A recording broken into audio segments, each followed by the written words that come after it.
clear. What have you been looking at, Steve, in 13F land? A couple for me, and we'll start with the Duquesne family office, which is Druckenmiller's portfolio. He's, as we've mentioned earlier, a heavy macro investor. I was watching a couple of interviews with him. He's actually quite impulsive as well. So when his research team, they've been known to sort of bring him a stock and say, hey, look, I've done a couple of hours on this, what do you think? And then they'll pop for lunch and come back and he's put 2 billion on it. So so it is quite interesting looking through his portfolio and knowing that, as well as what I knew previously. But I mean, his top buys are Eli Lilly, CrowdStrike, Moderna, Datadog, and Palo Alto Networks. So all pretty big additions as well. Eli Lilly is 7%. The lowest is Palo Alto, adding 1.84%. But we're still talking big money in terms of this portfolio.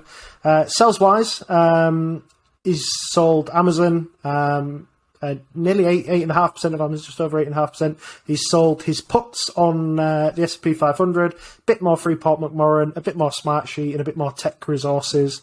Which was the one that confused us in the last 13F. His holdings are still the same as last time. He's got 18% of his portfolio in Coupang, 13.7% in Microsoft, and then he's got Chevron, Eli Lilly creeping into fourth, so that is a big buy, and Freeport-McMoRan still at just under 7%. So, Steve, you know something about Eli Lilly?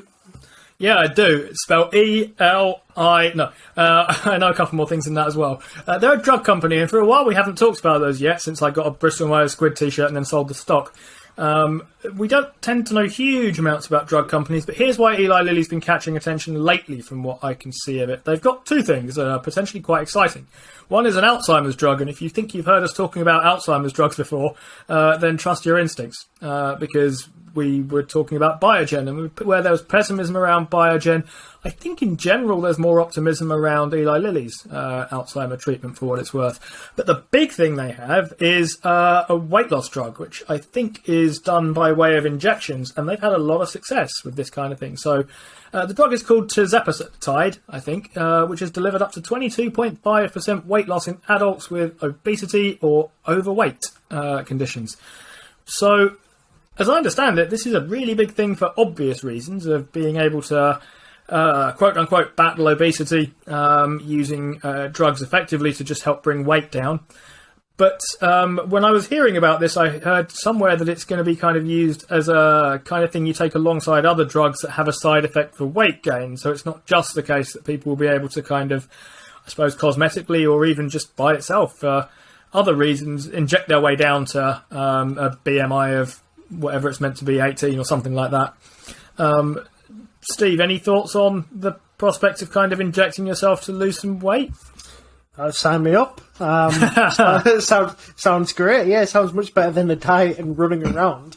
But yeah, I'm just having a quick look through Eli Lilly's website while you were talking there, Steve. And they've got an interesting a load of drugs. They're also an insulin producer. They're been acquiring like crazy, getting quite a few smaller sort of drug companies to boost that pipeline, and looking at Alzheimer's, as you said, and this new weight reduction pill. They've got a hell of a pipeline on them. It's a very interesting company. I mean, Druckenmiller obviously thinks there's something really, really interesting there for him. So yeah, that's definitely an interesting move. CrowdStrike, Steve, do you know much about them?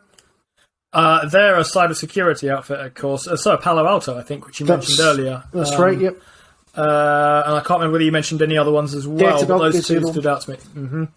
These are ones where I struggle to know good from bad and what I really want to look for in this sort of thing. Chris Hill says that cybersecurity is an area in your portfolio that you need to be exposed to. And I never really go in for need to be exposed to stuff in general, but it is one where I really struggle to see good from bad and work out who the winners are in this. So I'm not sure quite what makes, I guess, at a very basic level, an investing talk for the moment. Never quite understand what any of these companies' moats is. Why CrowdStrike can't be copied by Palo Alto, or why it's better or worse, or any of these things. Yeah, and the problem that we now have is that Thoma Bravo heard exactly what Chris Hill has said, the private equity company, and they've bought SailPoint for $7 billion. They then went out and bought Anaplan for $10.7 billion, so that's two of the biggest security companies. And they're now in talks to buy UK company Darktrace as well. So they're sweeping up all of the cybersecurity companies. I feel like there's an amalgamation there of a really big sort of cybersecurity and identity sort of company on the horizon. Yeah, I don't think Chris said you have to buy all of them outright, did he? He just said you need to have some sort of exposure to them. Well, they're stopping us.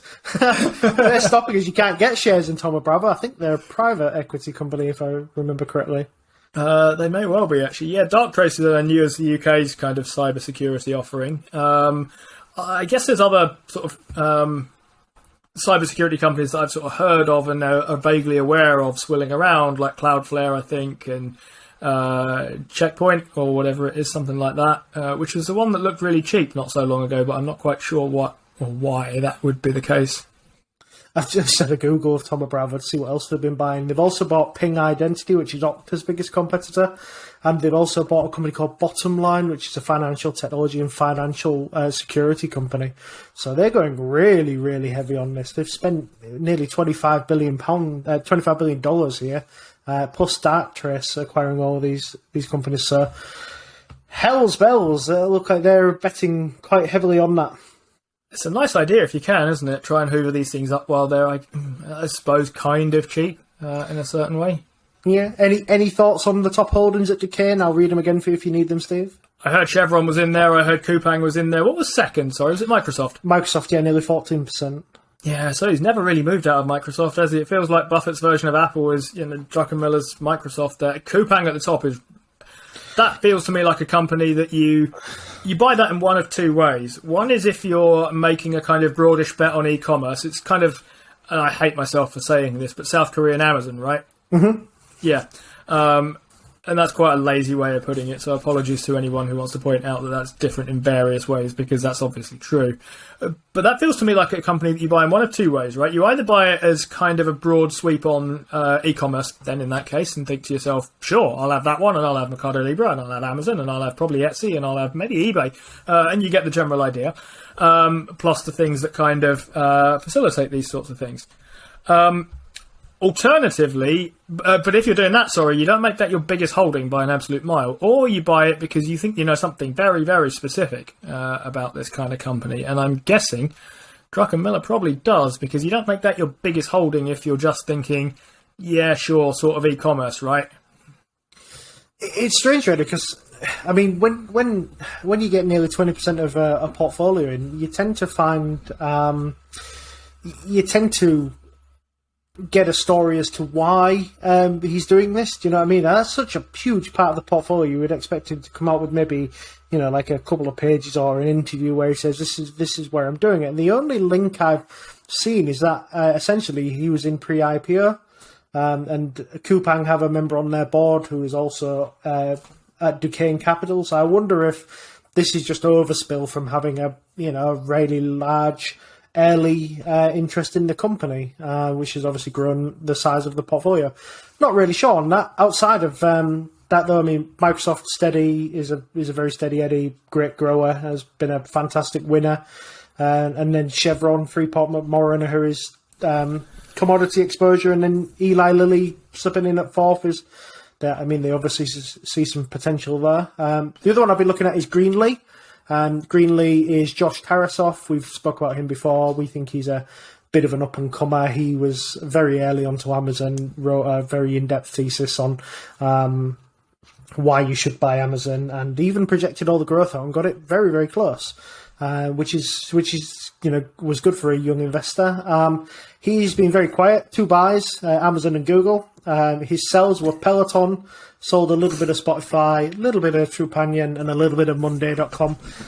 Like Druckenmiller, he's very, very concentrated portfolio. He's got nearly 23% in Amazon, 18.5% in Salesforce, 15.5% in Brookfield Asset Management, nearly 12% in Alphabet, and 8.5% in Shopify. That takes up the vast majority of his portfolio.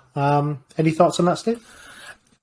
I like a lot of what you said, and they make me want to learn more about him. And then somehow I this is wildly hubristic on my part. And then I hear that he sold Peloton, which implies to me that he once owned Peloton. And that sort of automatically makes me wonder about someone who kind of owns this stuff. There's all kinds of reasons he might have owned it, right? And I'm not going to start saying I knew better than anyone that we're talking about on this show at the moment, but Peloton never struck me as a good idea. It just never did, basically, right? I get that. Probably that's because I was failing to see the kind of things that had potential that never really materialised in a certain way.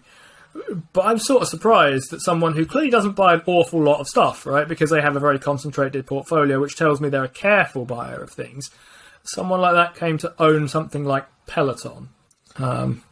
Yeah, I mean, I sense it was a very small part of his portfolio, so I wonder if it was just a small bet on Peloton, some kind of recovery. I'm looking at it was about 3% of his portfolio. That's the highest it's been. But that's had a huge collapse in price, so you'd hate to say, just trying to look and see if I can see when he's bought it, but it doesn't actually say on Wheel Wisdom, which is a shame.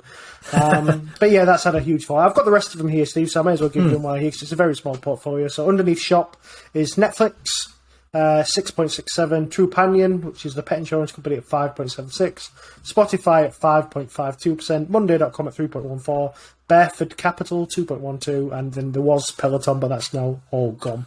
So with 10 positions.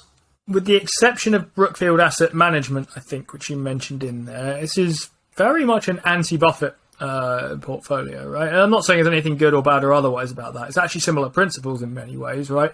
Presumably find something you know about and then go and do intelligent things within that space. But this space is tech and forward-looking consumer tech-adjacent things, I guess, loosely call it, right? So all of that stuff is kind of fairly technology heavy, which I guess that's a good thing if you kind of know where you're looking on this. I guess that's the difference between the people we've been talking about and Josh Tarasoff. Josh Tarasoff is a lot younger. He's half and more the age of Buffett, although quite a lot of people are. I think he's 41, which, Druckenmiller's, I think, is in his 70s now, isn't he? Buffett will be 92 next week, I think, and Burry's strange. Burry, I think, is close to 60.